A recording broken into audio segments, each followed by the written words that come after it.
What's up? Welcome to the Being Beautifully Honest podcast and channel. Thanks for being here, being subbed. If you're not, hit the button. And if you're listening on YouTube, hit that like. It's like walking in the room and hitting that light switch. Let's brighten up the place and get into the politics and BS. It is happening, folks. We've been talking about it now for about 4 years, and it is rapidly accelerating. I believe it will be the key story on election night, delivering victory for Vice President Kamala Harris, and that is Republican voters, even former Trump voters, even former two-time Trump voters who are now coming out very powerfully and saying they reject Donald Trump and they now strongly endorse Vice President Kamala Harris. We share those stories here on the Midas Touch Network. And as always, we give a hat tip to an organization called Republican Voters Against Trump for also highlighting these stories. I want you to take a look right now at former Republican Congress member Charlie Dent of the key swing state of Pennsylvania. He was in the 15th Congressional District. He's a classic Republican, a classic conservative. Here's what he just had to say on C-SPAN. Let's play it. I have policy disagreements with Kamala Harris, just as you do, sir. But, you know, sometimes elections are not about right or left in terms of policy. Maybe it's sometimes about right or wrong. I think one candidate here has demonstrated his unfitness repeatedly, and the other, whatever you think of her policy positions, it strikes me as normal and honorable. And I hate to say it, but that's where we are right now.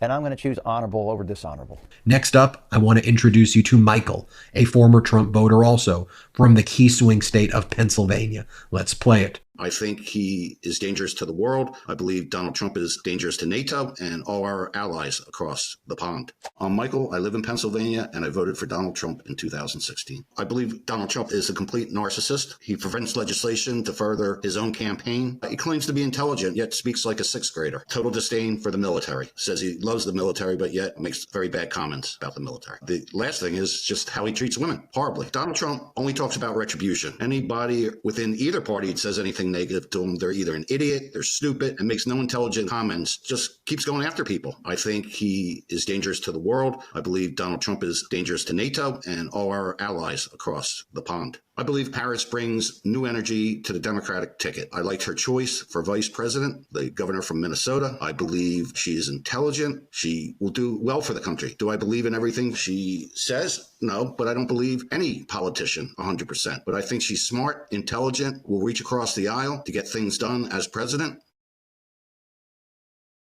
Next up, I want to show you a former two-time Trump voter. Her name is Lori from the key swing state of Michigan.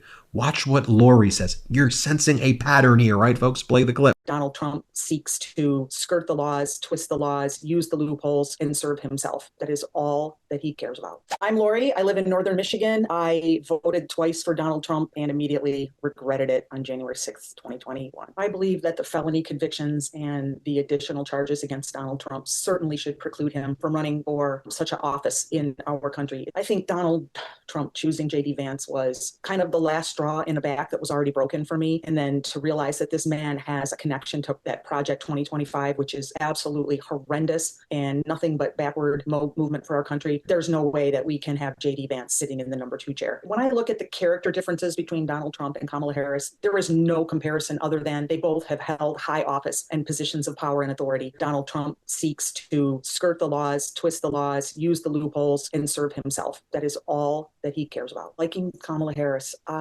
what's not to like? She fought her way to the position she's in. She surrounds herself with good people, happy people, joyous people, people who believe in fairness, people who believe in equality, people who believe in body autonomy. She just puts out there a belief that we can make our country more like the one I believe it should be. Next up is Larry. Larry's a Republican from Utah. Let me share with you Larry's story. Have you ever thought about how that Jan 6th anthem sounds to the 130 police officers who were beaten that day? How about to their families? I'm Larry from Utah. I am a Republican. I believe in the grand old party of Abraham Lincoln and Ronald Reagan, but I do not believe Donald Trump won the last election. I feel that if I vote for Donald Trump in this election and sign my ballot, is providing written evidence that I supported the actions of Donald Trump on January 6th. Donald Trump's dereliction of duty was beyond imagination. I, for one, cannot stand for that behavior. After all of Trump's mobsters were convicted and thrown in prison, he then called them patriots and hostages. And then it got worse. He recorded the Jan 6th anthem with them as a choir. Have you ever thought about how that Jan 6th anthem sounds to the 130 police officers who were beaten that day? How about to their families? I am voting for Kamala Harris and Tim Walz. I believe they exhibit humanity. I believe they're the type of leaders that can restore humanity to the United States. I encourage everyone to search deep within their hearts and ask themselves how they feel when they hear the Jan 6th anthem and vote Democratic this time. You know, I've been speaking with a lot of people, whether it's been in Utah and Arizona, from the Latter-day Saints, the LDS community as well, which used to be a reliable voting bloc for Republican presidential candidates. But I'm telling you, from what I'm hearing from lots of LDS voters, they know that Donald Trump is a despicable, corrupt, immoral human being, and they're not supporting him. And they know Vice President Kamala Harris is reaching out to be a president for all Americans. Anyway, I want to share with you this. Former Republican Senator Gordon Humphrey. Senator Humphrey, the stage is yours. It's one of the most important and consequential presidential campaigns in my lifetime. A critical moment in American history, and a moment that these two Republican Granite State leaders say is too important to not speak out. Dangerous to our safety, dangerous to peace, dangerous to democracy and freedom. Former Attorney General Tom Rath and former Senator Gordon Humphrey are talking about Donald Trump. I voted for Republicans for more than 50 years, and I can't vote for Trump. As a father, as a grandfather, as a veteran, as a former U.S. Senator. They say, simply put, the former president shouldn't be back in the White House and that they're putting their support behind Vice President Kamala Harris. There's something wrong with Donald Trump up here. I'm not a psychiatrist, but I've been around a few decades and I know something amiss when I see it. They say they worry about his relationships with dictators. The danger that Donald Trump poses to democracy are his frequent praises of dictators like Vladimir Putin. This is astonishing. And that they believe, in comparison, Harris will bring people together. I think this is an election that completely oversteps any partisan identification. This is not a Republican vote or a Democratic vote. This is a vote that speaks to what we want ourselves to be and what we want our government to be. Next up, I want to share with you, John is an ex-Trump voter, again, from Michigan, supporting Vice President Kamala Harris. Let's play it. You can't have the party of law and order headed by a felon, and you can't have the party of common interest and common man headed by someone who only represents the 1%. I'm John from Michigan. I'm a former Trump voter, and I can never vote for him again. Donald Trump, he's not in touch with the middle class. He's not in touch with the common voter. I'm not really sure he's in touch with reality. I can't vote for him just based on the fact that he has been a habitual and serial liar. Donald Trump has shown us repeatedly that the one thing he cares about is Donald Trump. The Republican Party has become a almost parody of its former self. You can't have the party of law and order headed by a felon, and you can't have the party of common interest and common man headed by someone who only represents the 1%. Kamala Harris and I have sincere disagreements, but I do believe she's devoted her life to this country and to the rule of law as a prosecutor, as a senator, and as vice president. And so I would rather vote for someone who sincerely commits themselves to the rule of law than someone who only commits themselves to themselves. In 2024, I'm going to vote for Kamala Harris, in spite of our differences, because she is the candidate best equipped to lead the American people and our democracy. I want to now share with you former Republican Congresswoman Barbara Comstock. She's supporting Vice President Kamala Harris. Listen to what she says. Play this clip. Here we are in the 21st century.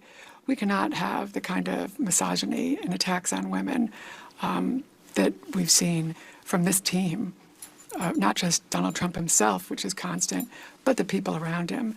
I think internationally, this will make a big difference because somebody who is bowing down to Putin, who's bowing down to these kind of dictators, we need the strength of a woman at this time who it doesn't get weak in the knees when you see a dictator. And I have to add, I have never in my political career been in a room with somebody so profoundly stupid as Donald Trump. I think that regardless of... Next up is Jeffrey. Jeffrey's from California, though not a swing state.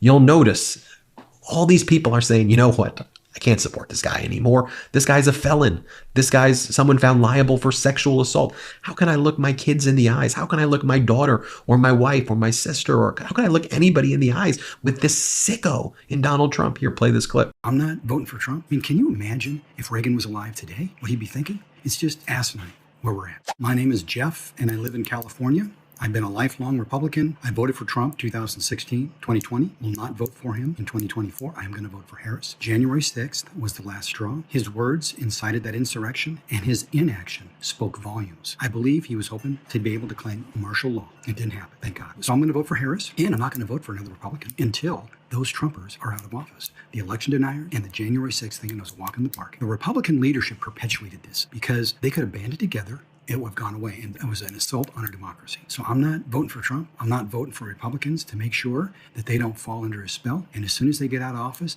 and the Republican Party comes back to its senses. I mean, can you imagine if Reagan was alive today, what he'd be thinking? It's asinine where we're at. Next up, Joe from Michigan, a former Trump voter supporting Vice President Kamala Harris. Play this clip. My vision of what I want for our country is what it was back when I was a kid, where our leadership respected each other, even if they disagreed. Donald Trump is everything that I don't believe in. My name is Joe. I'm a Republican, and I'm from the state of Michigan. Previously, I have voted for Donald Trump. I can no longer support Donald Trump, and I will be voting for Kamala Harris. The things that concerned me about Donald Trump during his tenure as president were, one, his lack of leadership during COVID. Another issue is the selection of J.D. Vance. I think he decided that he needs somebody to run with him that's going to look up to him and build up his ego. I believe Donald thinks he knows everything about everything, and he just wants somebody that's going to just sit back there and be a parrot and parrot what he wants. And I think that's what he's got in JD. Another concern I have about Donald Trump is the Project 2025 plan. My big concern about a second Trump term is that this country's in trouble. It started in 2016. It started with Donald dividing us. I think for the best interest of our country, we have to say Donald is gone from politics. In 2024, I will be voting for Kamala Harris. My vision of what I want for our country is what it was back when I was a kid, where our leadership respected each other, even if they disagreed. Donald Trump is everything that I don't believe in. And you know, folks, just even over the past 24 hours, just look at the chaos with Donald Trump.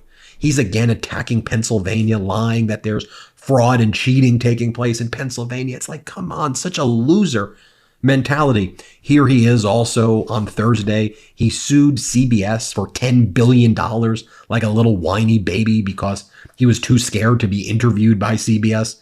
And Vice President Kamala Harris was interviewed. He's like, they deceptively edited her interview, which they did not.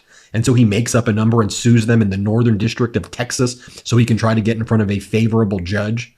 I mean, come on, folks. Speaking of the Latter-day Saints community, the LDS voters out there, here's Republican former Senator Jeff Flake, again going on CNN about his support of Vice President Kamala Harris. Let's play it. And in 2017, in your Senate floor speech, when you said you were not seeking re-election, you cited flagrant disregard for truth or decency. That was one of your quotes, and it attacked a regular and casual undermining of our democratic norms. You said that's most important. Why is that most important? Why does that outweigh some of those other policies? Well, that's what it is to be a conservative. You want to conserve and preserve institutions of government. And you know, one of our, the fathers of the conservative movement is Edmund Burke, who said that, being a conservative is not just conservative principles, but being conservative in temperament. And you're right, the former president, through his actions and behavior and language, the crudeness and crassness have just demeaned politics. And we as Republicans have accepted that as normal. And it's not normal. It should never be normal. And the more we indulge that, the further we are from where we ought to be as true conservatives. So I really take, Kamala Harris at her word when she says, and I know because I've served with her, that she'll reach across the aisle and she'll actually, for people that she doesn't agree with, she won't seek to jail them. She'll give them a seat at the table. That's what we need going forward. Here is an article from The Atlantic. Terrific reporting from David Graham. And here is an article, Why Kamala Harris is Targeting Deep Red Counties. The Republican primary fueled Democratic hopes of winning these voters. Although Trump won the nomination, Nikki Haley won a substantial portion of the vote in presidential primaries, even after dropping out of the race. In North Carolina, she won nearly a quarter of the GOP primary vote, including 25.2% in Union County, 24.1% in Cabarrus County, 21.1% in Gaston County. If only a small portion of North Carolina Haley Haley voters defect to Harris, it could swing the state. Michael Tucker, who lives in Gastonia, is at top of the list. A former member of the county GOP board in Charlotte's Mecklenburg County, he moved farther out seeking affordable housing. His politics have moved too. He'd supported Trump in the past, but backed Haley in 2024. Now he's the leader of Republicans for Harris. Quote, seeing his treatment of Nikki Haley, the treatment of those of us who voted for Nikki Haley, it really just sends a resounding message. You are not welcome in the Republican Party. He told me, there's a lot of Republican women who are appalled by the felonies, by the adultery, by the misogyny, by his lack of compassion towards women and men's issues. He said, adding that soccer dads were edging away for Trump for the same reason. Some polls suggest a wider pattern of what Tucker has seen up close. And by the way, I've seen that up close. Over the past 3.5 years, how many stories have I collected now? Hundreds of thousands, quite literally hundreds of thousands. A national survey released earlier this month by the Democratic firm Blueprint found that only 45% of Haley voters were committed to backing Trump, while 36% backed Harris. I'm also reflecting of just the behavior of this Trump campaign in the closing days. The top Trump surrogate holding a major fundraiser for Donald Trump at strip clubs in Las Vegas with flyers like this. You see Amber Rose and this other Trumper with legs open and boobs hanging out. And this is what they are doing, running or raising money for Donald Trump. You also got people like, what in the world is going on? What are we watching? I mean, if you want to do that in private life, this is a political campaign. She gave a speech at the Republican National Convention and it says, we F Trump. The heck? We F with Trump. The with is small. Then you've got the Trump supporters out there wearing diapers. Now, like, is this what it means to be a Republican, wearing shirts that say, I support felons? I support insurrections? I'm wearing diapers? This is what the Trump supporters are doing. Like, this is not your Republican Party. This is MAGA. This is MAGA. I mean, the Republican Party needs to be rebuilt. This is MAGA. Then, of course, we get this news story out from Josh Boswell over at the Daily Mail, another victim of Donald Trump coming forward, saying that Trump was working with Jeffrey Epstein to recruit young women and paying for them and tried to pay for her to go to the parties in Mar-a-Lago. She didn't go with the Epstein-Trump parties, but Trump groped her while she tried to fight him off at a beauty pageant, the woman told me. And this is in addition to the other story of the former swimsuit model who said that Epstein brought her over to Trump's office in New York in the 90s and Trump molested her in front of Epstein. And she's coming forward with her story as well. That adds to dozens of other women who have made similar claims against Donald Trump. And of course, he's been found liable of sexual assault by a jury. And he was too scared to show up in court to defend himself. So he fled to Scotland and Ireland during the sexual assault trial. And then he calls other women horse faces and horrific things anyway. So you see for yourself, share your stories below in the comments. I want to read your stories if they're similar to the videos, and I'll read them in a future video. Thanks for watching, and have a good day. Love this video? Make sure you stay up to date on the latest breaking news and all things Midas by signing up to the Midas Touch newsletter at MidasTouch.com/newsletter.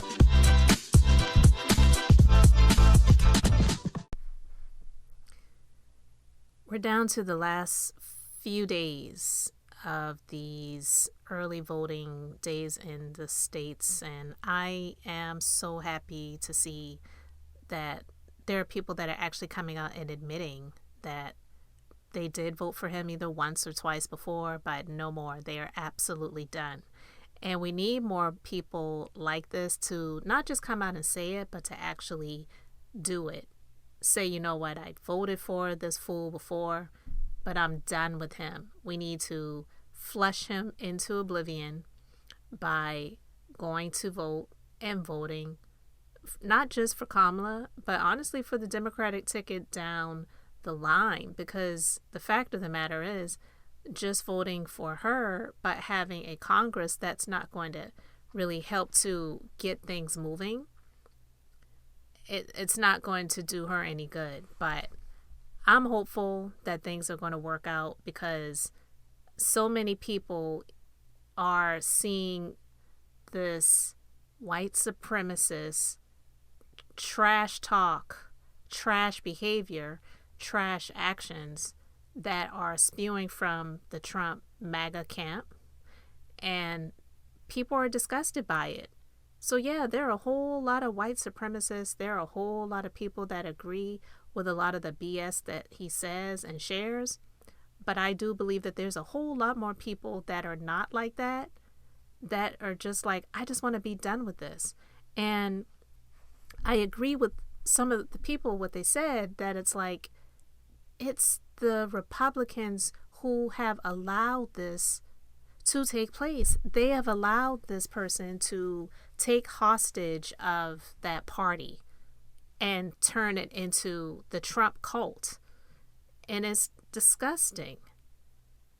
A man who was convicted of sexual offenses, and he has millions of dollars to pay to the victim. There are so many more women that he has offended. He has done things to that did not sue him. We know that he paid off the porn star, Stormy Daniels. He talks trash about everyone that disagrees with him. And he just can't take losing.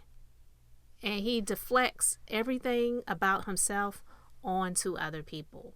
It's insanity in our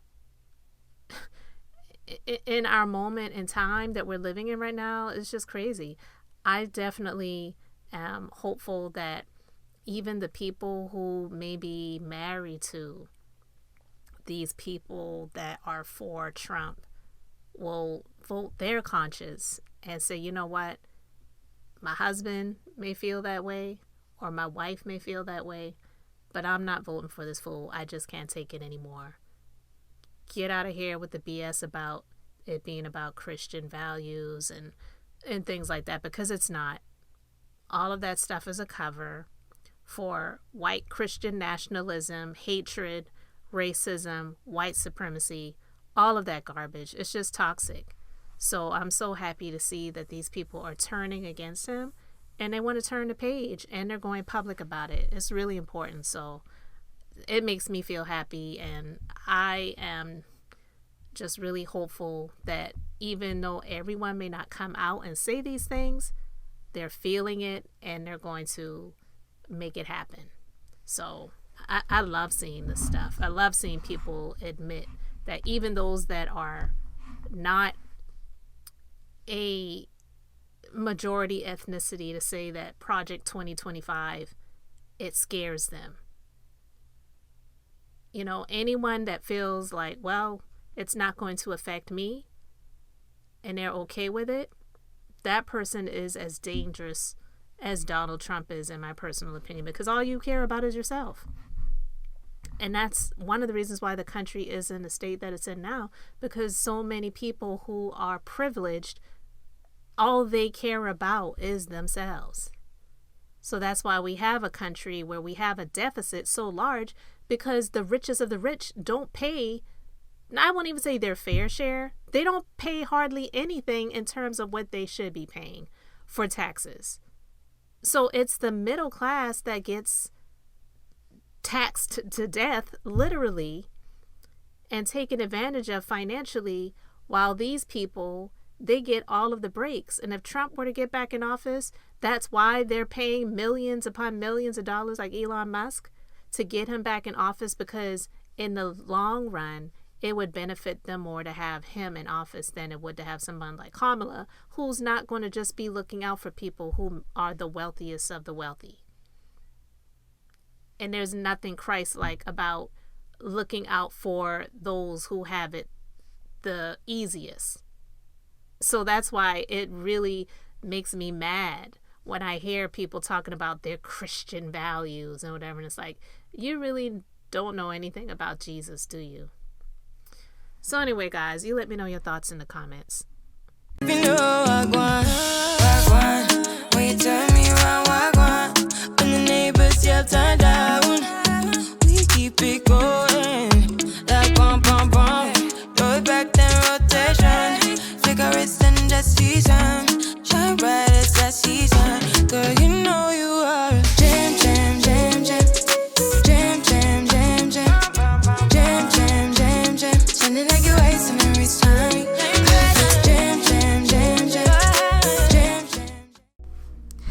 Thanks for being here, liking, and subscribing. I'm Beth, just being beautifully honest. So until next time, I wanted to keep it brief, beautiful, and now I'm going to say bye.